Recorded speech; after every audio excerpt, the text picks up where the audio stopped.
for that yellow line in the center. Make it measure each from the outside and each on the inside. Then measure the center. Take the average. Follow me? One of them, the tire can be bigger on the outside, smaller on the inside, and the center will be a little bit close.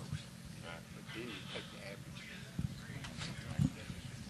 Give me some water. That's a few things we did. Yeah. Here you go, bud. Comfortable? Oh, yeah. Okay, we've got a special media time here for us. Not only do we have Ryan Newman, but we have NASCAR Hall of Famer Bud Moore has joined Ryan this weekend, a very special weekend for the number 39 car, as Ryan is this weekend, and I'm going to get it all out here, is driving the U.S. Army 236th birthday Bud Moore NASCAR Hall of Fame Chevrolet. So, you know, you're putting two institutions together, United States Army certainly, and then Bud Moore, NASCAR Hall of Famers. So we've got both of these gentlemen up here today, and welcome. And Ryan, I'd like to start off with you and just talk about the significance of this weekend for the 39 car. It's big. We've been working for 2.5 years to get the U.S. Army in victory lane, and we've been close at times. We've given a couple away, and we've had a couple taken away. But this weekend, having the U.S. Army back on the race car, they're on their birthday weekend. As my wife always says, it's their birthday week, but it's the Army's birthday weekend. And to have Bud Moore on the car, an American hero and a veteran of the U.S. Army, and a recognized one at that, as well as part of the NASCAR Hall of Fame. It's a special weekend for me personally. I enjoy the history of the sport. I enjoy this racetrack. It's always been kind of considered my home racetrack, being from northern Indiana, and I really look forward to the opportunity here. Looks like we're blessed with some pretty weather, and we'll see if we can make the best of it and put on a good show for the fans. And Bud Moore, certainly glad to have you up here at Michigan, and just talk about maybe what it means to be part of this great weekend for yourself and also for the 39 car. Well, you know, I'm very, very proud to be here this weekend, and I'm happy to be recognized by the U.S. Army, especially Ryan and all his crew in the car, and put my picture on the side of the car is something else, as far as I'm concerned, because it's the U.S. Army birthday.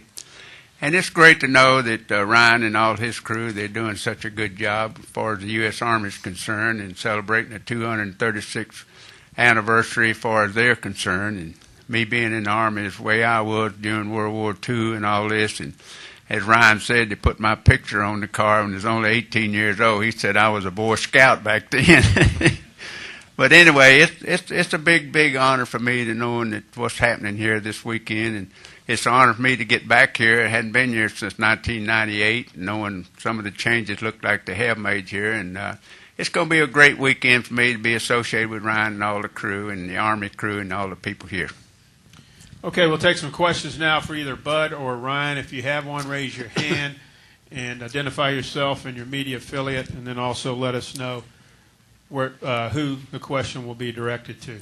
Who's got questions? We have I know at least one wireless mic, maybe two. We'll start back here with Woody. Raise your hand high, Woody, and then we'll go to Tom.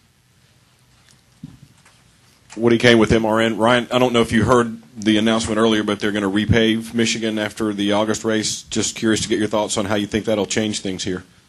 Just like every other racetrack, it'll change the grip and the tire combination, which will have an effect on the racing.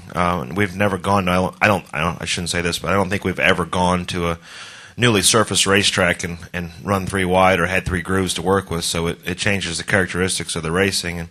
But in saying that, it's something that has to be done for the future of our sport from a safety standpoint. I know that they also work pretty hard here too with the weepers and the water drainage part of things. So there's some things I think that they've learned at other racetracks that they can apply to here to help with the drying process and the safety aspect of it as well. So we don't, as drivers, I never like to see them paved. I love them when they're old and they have character and they're lacking grip, and we can take a tire there that's pretty grippy and falls off, and that is a good combination for us as drivers, especially for the racing and for the fans. But it's going to be another work in progress for Goodyear to bring and build a tire for a new racetrack of this shape and of this caliber. Go ahead, Tom. Hi, Ryan. Tom Jensen, Speed.com. Understand you were out flogging a street car yesterday at the GM Proving Grounds. Can you tell us a little bit about what you were doing there? Yeah, it was pretty neat from a technical standpoint to see where GM is at their proving grounds. Number one, their proving grounds in Milford was amazing. The size of it and the mileage of testing tracks and courses and surfaces that they have, working on ride control and stability and braking and things like that was pretty amazing. And then to get to drive that Camaro, that supercharged Camaro, was pretty wild out on their skid pad. They got a 67-acre skid pad. Half of it's been repaved. We got to work on the grippy half. So talking about the racetrack, I guess it's kind of similar. We got to race on the new Michigan yesterday at the skid pad, and the old Michigan was getting repaved. But the way they work with their computers and the technology aspect of it to work on their stability control, their anti-lock braking and things like that. I was driving a Camaro. The engineer had a computer in the right side. He could manipulate the car and work on the traction control and things like that. So it's pretty neat to see their facilities for the first time and understand that they're a big part of what has been a very successful NASCAR Chevrolet program. Let's go here to Rusty. Raise your hand, Rusty. Get him the mic, and then we'll go over here to Mike. Rusty Ball with NASCAR Media Group. Ryan, I just wanted to ask you, looking ahead to next week, Sonoma road course. Could you just kind of talk about the characteristics of a road course and what it takes? It's obviously there's a lot more involved than oval racing. I've always said it's much more physical going on the road courses inside the race car, and there's, I guess, at times much more risk of having that driver control and not getting out of control and getting off the racetrack. Here you get off the racetrack, you're in the fence. There you get off the racetrack, you're in sand or you're in the sticks, I guess you could say, and that can totally change your day. And something as simple as getting a tire off course and qualifying can change your entire weekend. So I look forward to going out there. I love the challenge. I love the road course. To me, there's 2 good passing zones and 11 corners, so you're falling behind the guy in front of the guy in front of you on 9 of the 11 if you don't get around the guy in front of you. Keep up with me here. And, I like it. It's fun to hustle the race cars. That's what really, as drivers, we like. One thing about running the road course is the fact that got drivers sitting there using both arms, but he got to use both feet the same way, so he's using his whole body and his effort to go around the road course. So this is one thing that makes it challenging for the driver and also the car itself to make those corners and all and keep it out of the sand. Go ahead, Mike. Bud, you're from the greatest generation, as they say. Your thoughts on the Army of today and the young men and women who are, defending this country? He said, your thoughts about the Army today and about the young men and women that are helping to defend this country.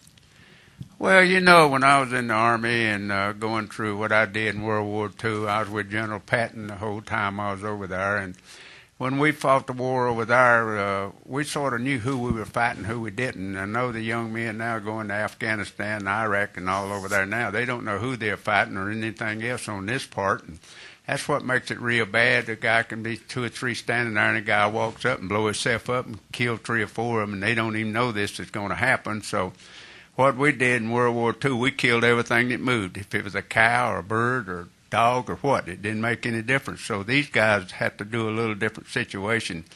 And I feel for them because I wouldn't want to be over there going through what they're going through and not knowing just who we're fighting and who's not and who's going to walk up and who's going to shoot you and who's not. So it's real bad, and you have to give them boys a big honor right now because for them to go over there and do what they're doing, the job they've been doing, and they've done a heck of a job over there. And I'm looking forward to seeing them bringing them home, which they should do right now. And I don't think we have all that much business to be over there because what are we going to gain? So we need to bring them guys home and let them start doing a little something else.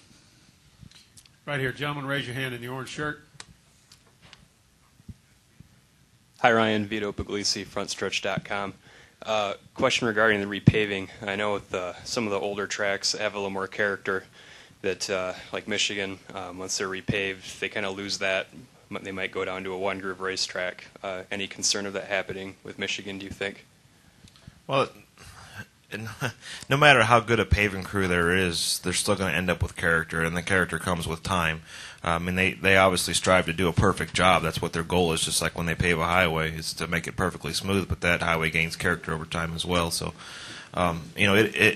we don't want it to be one groove, obviously. It's a super wide racetrack, and it's really a balance of what Goodyear does with the tires they bring here and how they marble up, what kind of debris they throw as far as making it a one groove track or giving us the ability to move around and get that clean air and make those passes. So and at the same time, obviously it ages pretty quickly up here with the weather conditions. Obviously you get pretty hot summers and obviously the change with the cold winters and everything else, and that's a big reason why it is the way it is right now. I mean, I was talking to somebody a couple weeks ago, and they're talking about turns 3 and 4, and I said, "Well, you realize that it's settled down there like, what are you talking about?" And the track's got two different. It's almost got progressive banking, and that's something that the track has developed over time just due to the age of it. So, and that's character, and that's made for good racing. Other questions?